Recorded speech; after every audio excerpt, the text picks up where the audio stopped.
Hello everyone, welcome to a new project. We are going to sew a long sleeve t-shirt, super simple, super quick, and I hope you really enjoy this. It has only a few pieces. We have a Velcro closure, a little collar, and well, sleeves front and back. That's it. It's super quick to sew as well, and it fits, of course, really nicely. When you have a Velcro closure, that makes it even easier. And even though this is a very quick project, I still split it into two parts like I always do, and you have landed here in the first part, which shows you all about the pattern, how much fabric you need, gives you a little look into the instructions. You can get an idea of how this all works at Frocks Frolics, so you can exactly see what you're getting when you will get the pattern. And I will also give you a few tips for printing PDF patterns. Let's have a closer look at my instructions and the pattern. First, we're going to look at the instruction and then at the pattern. This time, we do not have to sellotape anything together, whoop, and we can just cut the pieces out. Now, on the first page of your instructions, you've always got the content, and then the second page gives you lots of links that you might like, which are at the video library on frocksandfrolics.com, and they cover all really simple things like seams, for example, but also how to put a zip in or how to use bias binding. The second page has the video links on it, so you can watch the videos on my website or on YouTube. Then I've got some fabric recommendations here, and this time they are for fabric worm. They have really nice organic jerseys there, and I would recommend an interlock with some lycra or elastane so that it doesn't get stretched to oblivion when it's put on the doll and taken off the doll. And then you have got the fabric requirements. You need 4 inches for the top, and then you need 4.5 inches of Velcro in length, and it should be about 3/8 of an inch in width. On this page, I give you some tips on how you can adapt the pattern to other doll sizes as well, if you like. Then how you print out the pattern, and how to put the pattern together. Now here there is no putting together, but usually on my patterns you do have that, even on the doll clothes. This page is called the pattern explained. This becomes more important if you have a really complicated pattern with lots and lots of pieces, because I explain every piece in detail, whether it has to be cut on the fold or mirror image, or whether you need a single piece and what to watch out for when you're cutting out. And this is really helpful. When it's a very simple pattern, maybe this is not so important. You also have the seam allowance here noted. People always ask me, what's your seam allowance? It's 1 centimeter or 3/8 of an inch. And here you have the layout plan. You can see that the fabric is folded over, and the sleeves, the front and the back, fits on. The back is on the fold, and then the neckband is separate. And you can probably get out 2 actually out of this amount of fabric.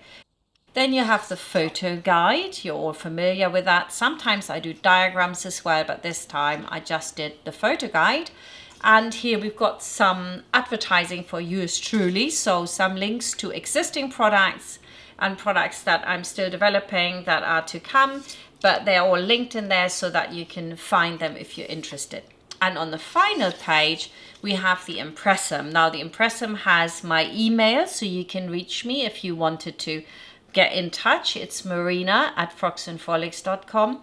And then we've got the Facebook business page, the Facebook page, Instagram, and of course my Amazon shop. So if you go on there and you wanted to buy exactly what I'm using, you'll find all the products there. I'd really appreciate it if you did use the link. It helps me out a little bit as a small business. Right, so that's that. Let's get started on the pattern. Before you do anything with your pattern, you always have to measure the little square. That's got to be 1 inch or 2.5 centimeters in all directions. And if it does, you're good. You can cut out your pattern. And as you can see here, all the pieces fitted perfectly on one page, and there was no putting together. The first piece we're going to look at here is the front. The front has these little arrows on it. That means it's cut on the fold, and we cut it once. And then we've also got the arrow that goes down the pattern, and that indicates the direction of the fabric. And this arrow needs to be parallel to your selvage. Next, we have the back. Now the back will be cut mirror image twice, right? So that we have a left side and a right side. And because the Velcro closure goes on here, of course we can't do it in one, it has to have two pieces. But the Velcro closure, or your beginners, is super simple, so don't be frightened of it. You'll love this. It's very easy.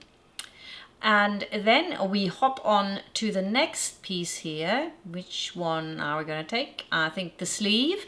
For the sleeve, you need to mark the shoulder and the front. Very simple. The hem is 1.5 or 2 centimeters. That is a preference. You can decide what you want to do, whether you want to top stitch it with a single stitch or a twin needle.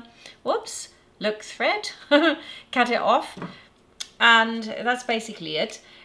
Now finally, the last pattern is the neckline binding, or the collar. And that's simply sewn into the neckline. And then afterwards, we put the Velcro closure on. So the Velcro runs all the way to the top, which makes it so much easier to work with, right? So simple. I hope you really enjoy making this little top. And finally, I'm going to show you a little video clip I prepared, which explains all about the printer I use and also how to print the pattern.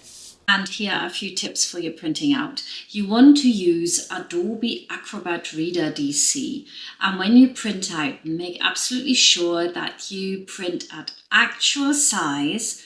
And then you want the orientation put to auto. If you put it to portrait, it will actually slightly shrink the pattern, and then of course it's no good because it's going to be too small. And absolutely have that box fit and ticked. You don't want that ticked. You don't want anything on the page fitted to the page, because again, that will shrink it. And if you're printing a lot of patterns and you're wondering, well, which printer should I use? I can recommend to you the Epson 3750. I have bought this printer, I don't know, 4 years ago, maybe 5 years ago, and this is not exaggerated. I am still using the same ink, and I print an awful lot of patterns, as you can imagine, and I print in full color. It's now getting low after 4 years. So whilst this Epson printer is more expensive to buy, I think it might be around $400 now, because the ink is so cheap, you can literally print, which I think is fantastic. If you want to purchase this printer, I've put it into my Amazon shop, and I'd really appreciate it if you use the link that I put in the description to make a purchase for this printer. And it's actually excellent. Like I said, 4 years and still printing on the same double packet of ink that came with that printer. Are you ready to sew? Let's get started. Don't forget, you can get the pattern at frocksandfrolics.com, and you can watch all the video content there without logging in for free. I'll see you in the next video, and let's get started. Bye for now.